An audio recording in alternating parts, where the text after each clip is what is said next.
awal-awal boomingnya podcast, saya kalau mau bikin itu, saya bukan stylenya di sana itu loh. Begitu ya?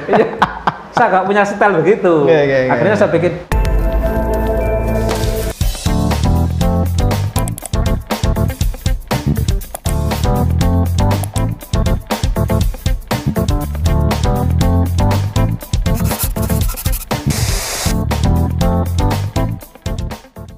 Assalamualaikum warahmatullahi ta'ala wabarakatuh. Sahabat Bawaslu, bersama saya Cak Korib dan podcast Bawaslu Kabupaten Probolinggo. Tetapi kali ini tempatnya bukan di Kabupaten Probolinggo, sahabat Bawaslu.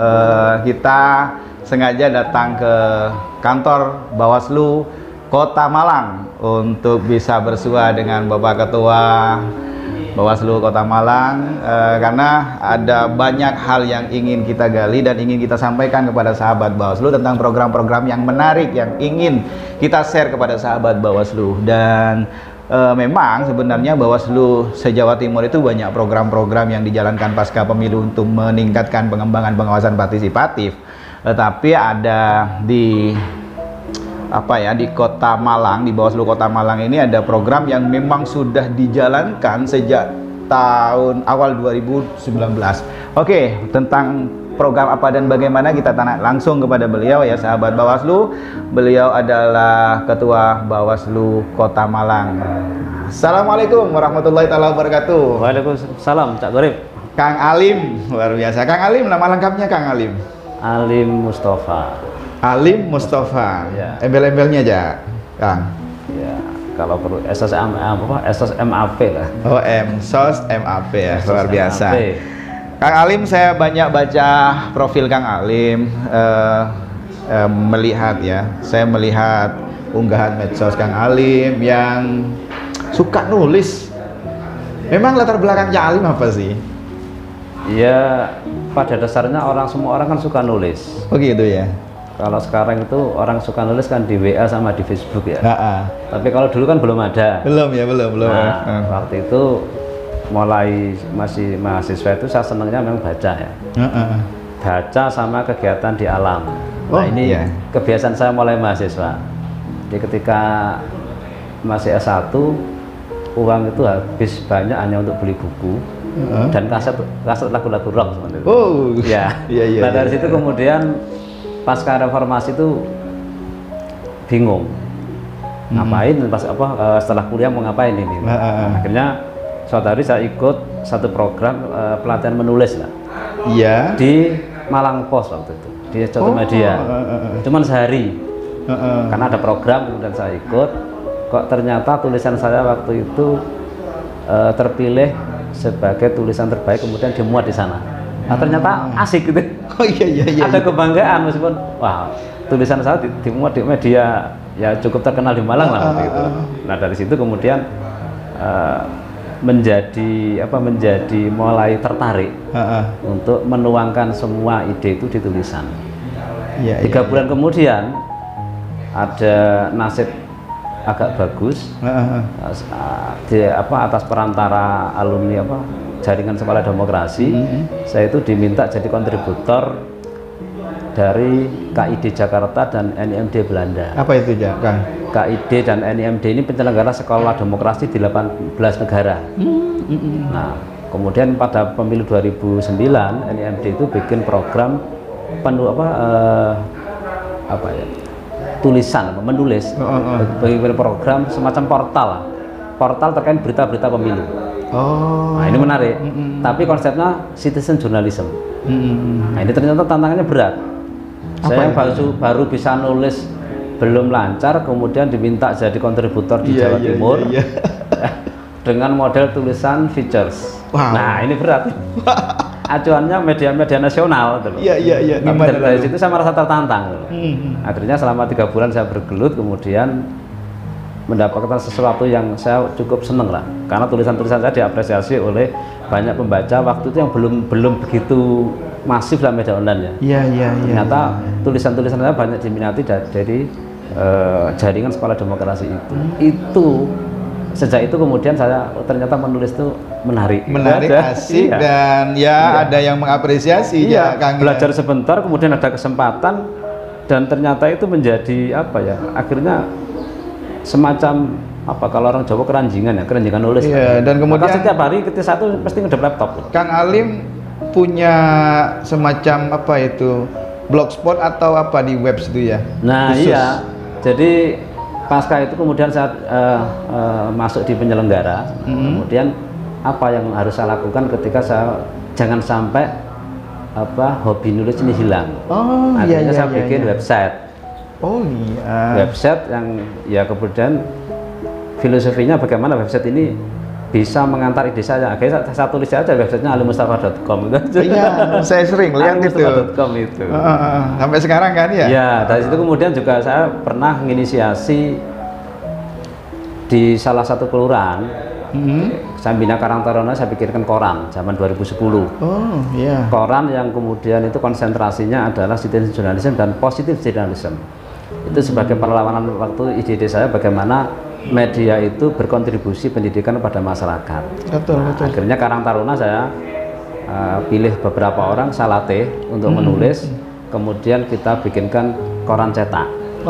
Nah sekali kita, karena ini koran-koran bukan untuk dikomersilkan, terbitnya 1 bulan sekali. Pertamanya Karang Taruna, editornya Karang Taruna, layouternya semua Karang Taruna. Karang Taruna semua ya. Ternyata itu menarik banyak minat, sampai banyak kunjungan Pemda dari luar kota yang belajar di Malang itu pasti ke Pandanwangi. Wow, malah jadi rujukan belajar menulis. Rujukan belajar itu ya apa ya, pengalaman nggak sengaja ternyata membawa apa keterusan. Saya pengen selalu kalau ada sesuatu pengen saya tulis, meskipun itu tulisannya ringan ya. Saya tidak berpikir apakah ini sesuai dengan kaidah jurnalis, saya nggak mikir, yang penting saya nulis. Yang penting nulis. Nulis itu aja, iya. Nah dari itu Kang Alim, saya juga mulai tertarik juga, karena ya juga sering melihat salah satunya Mas Alim yang saya lihat di namanya alimustafa.com itu kan. Saya juga waduh bagus juga ya, walaupun nggak bisa nulis ya nulis lah kan gitu. Tapi setidak-tidaknya kita sudah ternyata nulis sekali saja merasa asik gitu. Cak Alim. Cuman begini Kang Alim, saat ini ya era digital yang luar biasa perkembangannya dengan adanya medsos yang berbagai platform yang menurut saya ya kadang-kadang mengganggu kita, tetapi kadang juga membantu kita. Nah ada hal yang mengganggu Kang Alim ya, salah satunya kita ketika kita ingin menulis, ingin berbuat dengan tulisan-tulisan, gangguannya kita dengan adanya ini sering main platform-platform yang tidak penting. Itu menurut Kang Alim istilahnya ini betul enggak? Lalu kemudian kalau ini mengganggu, kalau enggak apa-apa. Kalau mengganggu, apa sih tip-tipnya Kang Alim untuk bisa menghindar dari gangguan-gangguan medsos yang sebenarnya dari kita sendiri sih? Kalau banyak gangguan gitu saya anggap nggak terlalu serius. Yang penting kita konsentrasi aja, pengen kita apa itu aja. Begitu ya. Kemudian bahwa kita menyesuaikan dengan perkembangan zaman, dengan kemudian nalar-nalar pikiran anak sekarang, itu. Tapi kita tetap pada platform yang memang sudah style kita. Kalau udah style kita nggak akan pernah bosan. Nggak pernah bosan. Contoh ketika saya pertama kali jadi Panwas tahun 2017. Itu yang paling menakutkan dari Undang-Undang 10 itu kan sanksi politik uang. Sementara Sementara Panwaslu Kota Malang kan tidak punya uang untuk sosialisasi yang masif. Kemudian ada peristiwa ibu-ibu menerima bingkisan yang itu sudah menjadi sudah bisa ditafsirkan bahwa itu politik uang. Nah, ini kan kasihan. Maka dari situ kemudian saya menulis menjelaskan betapa pentingnya masyarakat mengetahui bahayanya pasal ini ketika diterapkan. Kemudian saya tulis dengan bahasa-bahasa yang ringan. Nah inilah. Kemudian saya share. Ternyata kan dari situ kita murah, kemudian pesan kita tersampaikan. Harapannya nanti banyak pihak yang terselamatkan. Jadi itu kemudian dari situ kemudian saya semakin getol untuk mengelola website di Bawaslu Kota Malang. Di samping memang di website saya sendiri terutama untuk berkomunikasi, untuk membantu masyarakat siapapun yang jangan sampai dia itu melakukan sesuatu yang dia tidak tahu kemudian itu ada implikasi hukum. Maka di website saya itu banyak menulis hal-hal begitu. Ya kadang kalau saya bosan ya nulis tentang masakan, menu warung, nggak apa-apa itu loh. Kalau ada warung tradisional yang menarik, menunya saya tulis biasanya sama. Sebagai selingan, tetapi iya. juga bermanfaat juga iya, itu kan. Itu saja. Luar biasa. Yang penting kalau ya menulis jadikan sebagai hobi itu aja. Menulis jadikan sebagai hobi. Sebagai sebuah hobi. Luar biasa. Sahabat Bawaslu, menulis jadikanlah sebuah hobi menurut Kang Alim. Dan sampai sekarang Kang Alim walaupun sudah menjadi ketua Bawaslu Kota Malang ini masih suka menulis karena memang dianggap sebagai sebuah hobi kan. Dan gini kan, Kang Alim sekarang kan sudah jadi ketua Bawaslu Kota Malang ini terkait dengan program-program yang Kang Alim jalankan sekarang untuk apa sih istilahnya, menopang amanah undang-undang pasca pemilu untuk bisa mengembangkan pengawasan partisipatif apa saja nih Kang? Ya, jadi berangkat dari tadi itu. Iya, makanya nyambung ini Kang. Tahun 2018 itu kan saya sempat ngundang diskusi teman-teman mahasiswa sebanyak 3 kali. Mulai bulan Februari, Maret sampai April lah. Itu segmennya semua OMEK, semua ormas kita undang. Nah kemudian kita kasih materi, kita jajaki tentang apa sih pemilu. Mereka pertama itu masih banyak yang gamang dan kurang informasi lah. Dari situ kemudian saya berpikir saya undang lagi mereka di bulan berikutnya dengan orang yang sama. Kemudian kita kasih asupan materi-materi yang itu dirasa diperlukan oleh publik. Nah, dari situ saya merasakan dampaknya luar biasa mereka. Ternyata mereka sangat tertarik sepanjang kita mampu mengemasnya, itu saja. Nah, kemudian di pertemuan ketiga malah banyak usulan-usulan menarik dari mereka itu. Itu bisa dilacak di digital jejak mereka tentang usulan bagaimana mereka mengusulkan ada justice kolaborator bagi penanganan pidana pemilu, mengusulkan bagaimana di Malang Raya perlu duta pemilu Malang Raya. Itu berasal diskusi dari situ. Nah kemudian saya ketika diundang dari salah satu seminar nasional, yang salah satu pematerinya juga dari ketua MK, kemudian saya diundang jadi pemateri, banyak pertanyaan dari wartawan. Kemudian dengan banyaknya mahasiswa yang kurang paham pemilu, apa yang mau dilakukan Bawaslu Kota Malang? Saya mau bikin kelas pengawasan pemilu itu. Wow, itu kan tahun awal itu 2018 bulan Juli. 18 bahkan ya? Iya, masih statusnya Panwas di sini. Iya. Nah, saya bilang begitu. Jadi sudah menggalang dulu awal-awal. Teman-teman media itu tersentak dengan statement saya. Banyak mahasiswa yang waktu itu nggak paham pemilu gitu. Begitu saya ditanya begitu, saya akan bikin program kelas pengawasan pemilu. Setelah itu kemudian saya rumuskan, saya nyusun silabus. Jadi silabus kuliah 1 semester di Bawaslu ini sudah saya susun mulai 2018 sebenarnya. Tapi karena waktu itu belum bisa kita laksanakan, akhirnya itu bisa kita laksanakan tahun bulan April 2019. Menjelang itu kan masih menjelang pemilu, coblosan. Itu akhirnya kita terapkan silabus kuliah pengawasan pemilu itu, yang salah satu materinya kita ngundang dari luar, dari KPK. Ada materi namanya pemilu dan korupsi. Ternyata respon dari KPK bagus, mereka datang untuk ngasih materi satu sesi itu, mereka datang. Siapa yang datang waktu itu ya? Waktu itu dari PJKK. Sekarang kan sudah digeser. Sekarang dulu PJKK datang isi materi terkait dengan pemilu dan korupsi. Di samping kita juga siapa yang ngajar? Waktu itu kita minta bantuan dari pimpinan Bawaslu provinsi, teman-teman KPU. Selain saya juga beberapa relawan yang mau ngajar dan rela gak dibayar. Tanpa dibayar ya, ikhlas. Ini ciri khas Kota Malang. Nah, kenapa begitu? Karena Malang terkenal dengan kota pendidikan. Satu, Malang punya bonus kampus yang banyak. Iya, betul. Ya, oleh sebab itu saya memandang ini harus dikelola dan program Bawaslu harus dijual. Iya kan? Harus dijual, bagaimana mempertemukan kebutuhan-kebutuhan teori dengan kebutuhan-kebutuhan praktis. Betul. Dalam satu lingkup pembelajaran, yaitu namanya kelas pengawasan pemilu. Kelas pengawasan pemilu. Ya, itu ternyata sangat direspon oleh rektorat, oleh salah satu kampus. Kemudian itu kita lanjutkan di tahun 2021 kemarin. Itu murni 1 semester dan masuk SKS. Sudah masuk SKS ya? Iya, masuk SKS. Wow, luar biasa. Yang ikut langsung dapat nilai dengan Fakultas Hukum. Iya. Itu tentang yang kelas pengawasan pemilu. Kita punya silabus sendiri. Wah, luar biasa ini. Digagas sejak 2018, dilaksanakan awal 2019, dilanjutkan 2021 ini. 2020 kan karena pandemi. Iya, pandemi yang cukup mengganggu kita dan tetapi ternyata pandemi terbukti tidak mengganggu juga ternyata. Iya. Kenapa? Karena program-program kita jalan. Kang Halim luar biasa sebagai penggagas sebuah kuliah pengawasan pemilu yang memulai terlebih dahulu se-Jawa Timur ya di awal 2019 programnya walaupun gagasnya bikin ininya sudah 2018. Sejauh mana sampai sekarang kegiatan atau mungkin ada tambahan kegiatan-kegiatan yang lain yang telah dilakukan Kang Halim? Jadi pertanyaan orang umumnya kan sama. Apa sih kerjanya penyelenggara kalau nggak ada pemilu? Iya. Di Malang sudah terjawab. Sekarang banyak orang, beberapa yang tanya itu sudah nggak tanya lagi karena dianggap Malang itu terlalu aktif gitu. Nah, karena sudah melihat.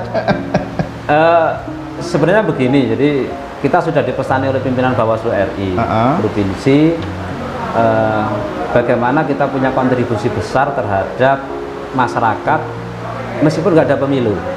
Nah, saya mandang ketika ada salah satu tugas Bawaslu adalah fungsi pencegahan. Sesungguhnya fungsi pencegahan itu sangat efektif ketika ini dilakukan jauh sebelum tahapan. Melalui apa? Melalui pendidikan masyarakat. Nah, kalau Malang ciri khasnya ya pakai yang model-model kuliah. Kemudian ada short course. Short course ini kan kelanjutan dari dari fungsi hubungan antar lembaga. Waktu itu kami mencoba untuk komunikasi dengan beberapa lembaga perguruan tinggi, kemudian MOU. Memang kami tidak ingin terlalu banyak MOU dulu, tapi MOU itu setelah MOU harus kita laksanakan teknisnya itu secara kelanjutannya itu menjadi penting. Iya, betul. Tidak banyak nggak apa-apa, yang penting dilakukan pasca MOU itu dilaksanakan realisasinya. Nah, kemudian banyak mahasiswa sudah mulai tertarik magang di Bawaslu. Kelanjutan dari MOU. Nah, setelah itu saya mikir, kalau mahasiswa ini sekedar magang kemudian hanya dikasih tugas investasi, kasihan. Betul. Kasihan. Betul. Mereka tuh harus dikasih asupan pengetahuan yang lebih karena ini calon penerus kita untuk di akademis itu. Ini sumber yang bagus ini. Akhirnya saya bikin strategis lah. Bagaimana anak-anak mahasiswa ini kenal Bawaslu. Nah, itu loh. Akhirnya bikin istilah short course, biar kelihatan keren lah. Short course yang itu saya gagas per hari cuma 2 jam, sekali 10 hari. Sekali 10 hari. Mereka kan magang 1 bulan.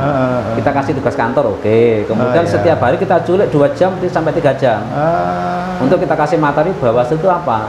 Maka kemudian semua pimpinan Bawaslu Kota Malang ngajar. Kalau saya khusus ngajar pengawasan, kemudian ada yang ngajar sengketa, ada yang ngajar penindakan, ada yang mengenalkan lembaga Bawaslu di SDM, ada yang mengenalkan kehumasan, hukum datin. Akhirnya kita semua ngajar. Betul. Ini niatan kami untuk menjual Bawaslu ke publik. Nah, niatan kedua, biar ini menjadi inspirasi semua Bawaslu kabupaten kota sebenarnya. Ya, alhamdulillah terbukti juga. Akhirnya kan dari kita sudah mulai gaung, banyak permintaan tor-tor kami itu keluar sampai luar Jawa, itu banyak telepon ke kami. Tornya ya? Iya, sampai itu anggarannya dari mana, Cak? Karena anggaran gitu. Kita murni ya ini sudah kerja aktivis. Kemudian kalau kemarin sampai ke kuliah 1 semester di kantor ini, pengajarnya yang dari luar itu 3.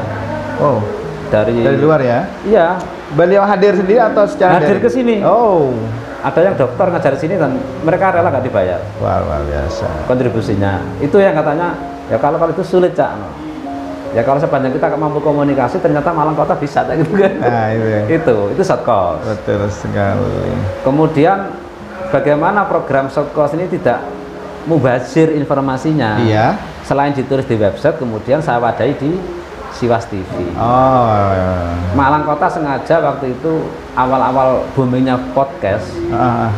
Saya kalau mau bikin itu, saya bukan stylenya di sana itu loh. Begitu ya. saya nggak punya style begitu. Akhirnya saya bikin, ya biar beda saya bikin Siwas TV. Siwas TV. Ya. Jadi teman-teman mahasiswa yang ikut kuliah ataupun short course, tugas akhirnya di sini, di kursi ini. Mereka harus mampu berdialektika di publik. Bagus. Nah, kemudian kan kita uji, silakan cari materi sendiri. Tugas kan biasanya kan berpasangan ya. Tugas satunya jadi host, satunya jadi narasumber dengan materi yang sudah kita berikan. Maksimal 15 menit. Wah. Antri, ternyata mereka sudah senang pengalaman. Pak, ternyata meskipun ruangannya kecil sampai berkeringat. Iya, kamu biar suatu hari ketika jadi muncul di publik sudah gak nervous lihat-lihat begini. Jadi kami merangkai model pendidikan itu hulu hilir agar mahasiswa tahu benar bagaimana pemilu, bagaimana penyelenggara pemilu, kemudian bagaimana mereka mengaktualisasikan pengalamannya ke publik, minimal bisa bantu penyelenggara. Bagaimana penyadaran publik itu ternyata memang mereka juga tidak mudah, Pak. Wow, oke ya. Ini kita rancang luar biasa. Ada program tadi shortcut pengawasan, kemudian ada kuliah pengawasan pemilu ya. Dan ada lagi yang lain ya. Dan semuanya saya lihat itu adalah pesertanya adalah mahasiswa. Kenapa memilih mahasiswa? Karena gini, mumpung pemilu masih agak jauh, Malang itu gudangnya orang datang untuk belajar. Ya. Biarlah pengalaman di Bawaslu Kota Malang ini akan menjadi penyemangat mereka di daerah masing-masing. Ya nanti ketika mendekati pemilu baru kami akan menggarap yang khusus penduduk Kota Malang. Kalau sekarang dikasih pun Malang kan mobilitasnya tinggi. Betul sekarang sekali. Dilatih setahun lagi sudah pindah. Meskipun juga penduduk Malang sendiri. Bisa lulus kuliah sudah nggak di Malang Kota. Inilah kita ukur. Nah harapannya ini sudahlah, ini pengetahuan pemilu biar dampaknya lebih luas. Mahasiswa pokok yang mau silahkan dari mana saja monggo gitu kan. Iya, luar biasa. Betul sekali. Mahasiswanya kan dari berbagai daerah. Bahkan ada pengalaman lucu. Ya? Ada pengalaman lucu Cak Gorep. Jadi ada serombongan BEM itu datang ke sini. Pak, bolehkah kami ikut minta kuliah pengawas pemilu di Bawaslu Kota Malang? Boleh tak gitu kan. Wow. Boleh tuh. Minta berapa hari? 1 hari penuh, Pak. Boleh tak gitu kan. Tapi ya gitu. Ketika kami hanya bisa menyediakan teh dan kopi gitu kan. Oh, siap Pak Ketua katanya gitu. Dan luar biasanya mereka itu konsumsi bawa sendiri. Saya ngomong kalau saya punya Bawaslu punya uang, kita kasih konsumsinya, kalau nggak punya cukup teh lah gitu kan. Saya ngomong seperti ini ternyata menjadi perekat mereka bahwa kita sudah apa adanya lah. Kita ingin merangkul semua orang apa adanya. Kalau adanya kopi ya kita minum bareng sambil belajar. Kalau nggak ada ya ayo bareng-bareng diadakan gitu. Itu ternyata mereka nyaman. Maka hari ini saya sering diundang oleh teman-teman BEM itu untuk semacam supervisi lah. Oke, sahabat Bawaslu, luar biasa program dari Bawaslu Kota Malang ini yang di bawah komando Kang Alim ya. Kang Alim, saya juga ini kita kan semua Bawaslu se-Jawa Timur juga punya program-program yang luar biasa ya. Hampir mirip lah. Bawaslu Kabupaten Probolinggo juga punya kuliah pengawasan, punya SDWK dan lain sebagainya ini ya. Luar biasa. Dan saya juga mengamati juga perkembangan program Mas Alim, Alim. Iya, oleh karena itu ini perlu dikembangkan dan terus dipertahankan ya. Dan Kang Alim closing statement karena waktunya juga yang ini membatasi kita. Saya minta sebagai semangat dari sahabat Bawaslu untuk memberikan pesan pada sahabat Bawaslu. Jadi Bawaslu selaku penyelenggara pemilu punya tugas sebenarnya sangat berat, terutama di fungsi pencegahan. Maka fungsi pencegahan itu akan jauh lebih efektif ketika dilaksanakan sebelum pemilu. Karena pesannya akan nyampe. Orang pikirnya saya lagi netral semua. Iya, betul. Nah ini harus kita lakukan semasif mungkin dengan mengajak semua pihak. Nah saya sekarang sudah senang ketika di kabupaten kota se-Jawa Timur sudah mulai bergerak dengan variasi program-program yang cukup luar biasa. Harapannya bisa menjadi inspirasi Bawaslu se-Indonesia ya. Di Bawaslu Kota sendiri tetap akan konsisten untuk melakukan pendidikan kepada publik. Mungkin tahun depan kita akan geber satu program lagi yang sekarang belum bisa saya bocorkan, Pak. Siap, luar biasa. Belum yang bisa itu, dibocorkan ya, programnya. yang penting itu. Iya, luar biasa. Ya, yang terakhir ya, saya berharap semua teman-teman di pengawas pemilu ini, ayo kita berlomba-lomba dalam kebaikan untuk berbagi ilmu kepada publik. Saya kira itu. Luar biasa. Ayo kita bersama-sama teman-teman sahabat Bawaslu, termasuk Bawaslu se-Jawa Timur untuk berbagi ilmu kepada publik ya. Dan ingat ada program yang masih dirahasiakan oleh Kang Alim. Ini apa? Kita tunggu perkembangannya. Kang Alim, luar biasa, terima kasih atas perbincangan kita. Saya Cak Korib bersama podcast Bawaslu Kabupaten Probolinggo yang bertempat di Bawaslu Kota Malang ini sengaja hadir ke sini untuk berbincang dengan beliau, dan akhirnya luar biasa, hasilnya daging semua sahabat Bawaslu. Tentu kita akan terus menayangkan video-video podcast kami yang tentunya bermanfaat bagi sahabat Bawaslu. Saya Cak Korib, Bawaslu Kabupaten Probolinggo bersama Kang Alim, luar biasa kan? Sukses Probolinggo. Luar biasa. Wallahul muwaffiq ila aqwamit thoriq. Wassalamualaikum warahmatullahi taala wabarakatuh.